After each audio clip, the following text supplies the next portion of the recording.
Ya, baiklah. Assalamualaikum warahmatullahi wabarakatuh. Waalaikumsalam warahmatullahi wabarakatuh. Ya, baiklah.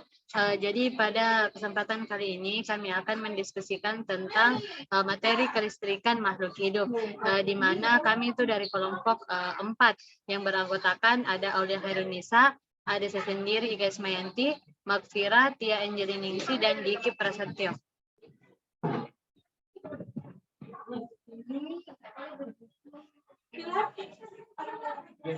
Max.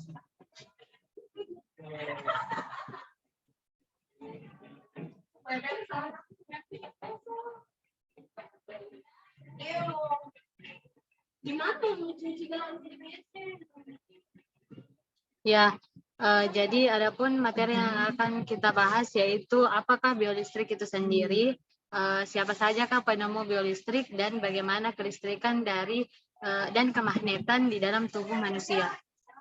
Next.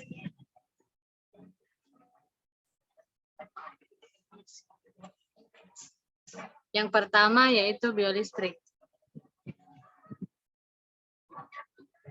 Nah, jadi biolistrik itu sendiri adalah energi yang dimiliki setiap manusia yang bersumber dari ATP, adenosine trifosfat, di mana ATP itu dihasilkan oleh salah satu energi yang bernama mitokondria melalui proses respirasi sel. Biolistrik juga merupakan fenomena sel. Next. Nah,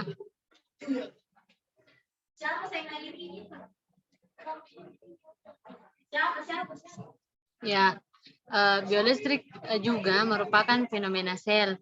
Sel-sel mampu menghasilkan potensial listrik yang merupakan lapisan tipis muatan positif pada permukaan luar dan lapisan tipis muatan negatif pada permukaan dalam bidang batas atau membran. Kelistrikan yang dimaksud adalah segala sesuatu yang berkaitan dengan muatan-muatan, ion-ion yang terdapat dalam tubuh, dan medan listrik yang dihasilkan oleh ion-ion dan muatan-muatan tersebut, serta tegangan yang dihasilkan. Kemampuan sel syaraf atau neuron menghantarkan isyarat biolistrik sangat penting. Saya kembalikan ke moderator.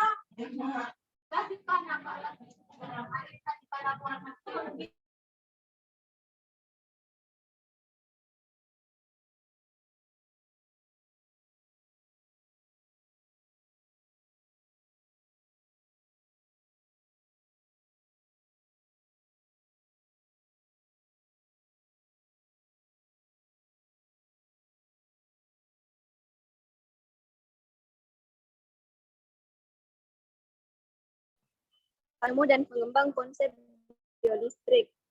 Yang pertama, histori Yunani kuno menyatakan bahwa batu amber digosok dapat menarik benda kecil seperti jerami atau bulu. 1600, dokter istana Inggris, Patrick, yang artinya membedakannya dengan gejala kemagnetan. Kemudian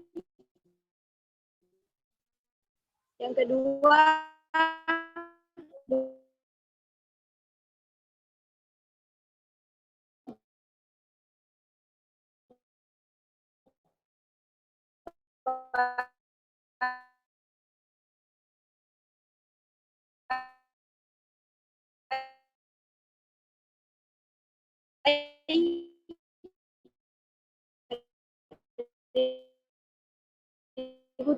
ya Allah.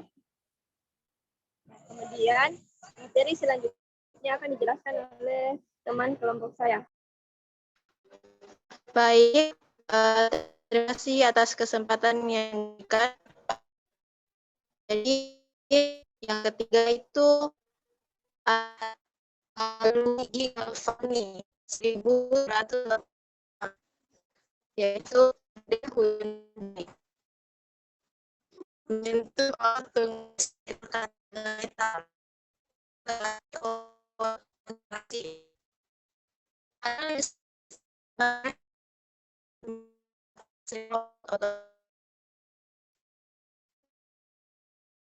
hari jadi dari ini aliran elektrik dalam 1786 di melaporkan hasil eksperimennya bahwa kata di analisis selanjutnya 1953.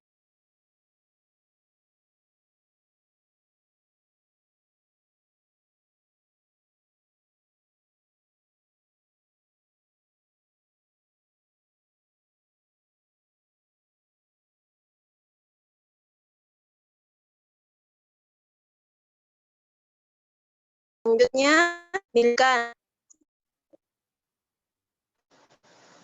Baik, selanjutnya milikan 1869 sampai 1953. Mencari harga muatan paling kecil, percobaan tetes milikan. Muatan elektron 1,6, 10 sampai 19. Terima kasih. Saya kembalikan ke moderator.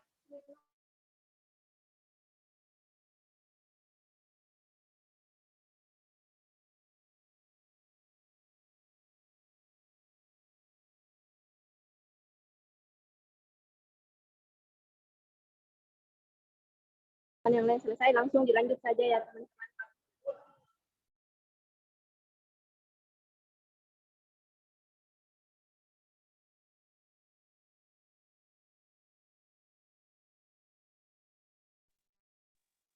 Nah, yang ketiga adalah listrik dan magnet dalam tubuh.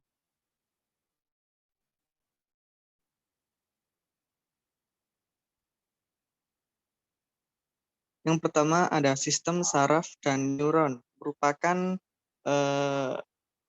sistem saraf dibagi dalam dua bagian, yaitu sistem saraf pusat dan sistem saraf otonom. Kemudian ada lagi kelistrikan saraf. Dalam bidang neuroanatomi akan dibicarakan kecepatan impuls serat saraf. Serat saraf yang berdiameter besar mempunyai kemampuan menghantar impuls lebih cepat daripada serat saraf yang berdiameter kecil. Yang pertama, sistem saraf dan neuron. Sistem saraf pusat terdiri dari otak, medula spinalis, dan saraf perifer. Saraf perifer ini adalah serat-serat yang mengirimkan informasi sensoris ke otak atau ke medula spinalis, disebut saraf aferen, sedangkan saraf-saraf yang menghantarkan informasi dari otak ke medula spinalis ke otot serta kelenjar disebut saraf eferen. Kemudian sistem saraf otonom. Serat saraf ini mengatur organ dalam tubuh, misalnya jantung, usus, dan kelenjar-kelenjar. Pengontrolan ini dilakukan secara tidak sadar. Otak berhubungan langsung dengan medul spinalis. Keduanya diliputi cairan cerebrospinalis dan dilindungi tulang tengkorak serta tulang vertebralis atau kolumna vertebralis.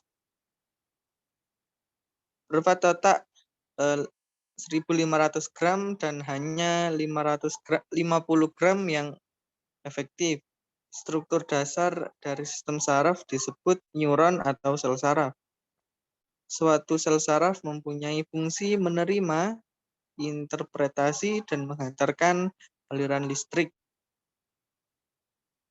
Kemudian saya kembalikan pada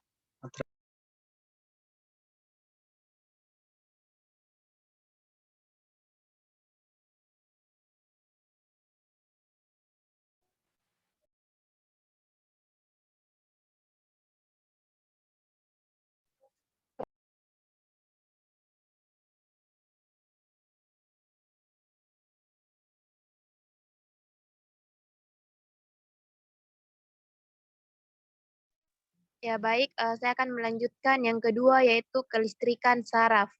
Dalam bidang neuroanatomi akan dibicarakan kecepatan impuls serat saraf.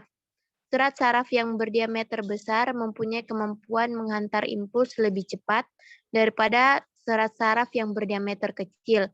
Kalau ditinjau besar kecilnya serat saraf, maka serat saraf dibagi dalam 3 bagian, yaitu sel saraf tipe A, B, dan C. Dengan mempergunakan mikroskop elektron, sel saraf dibagi dalam 2 tipe, serat saraf bermielin dan serat saraf tanpa mielin. Serat saraf bermielin banyak terdapat pada manusia. Mielin merupakan suatu isolator atau isolasi yang baik dalam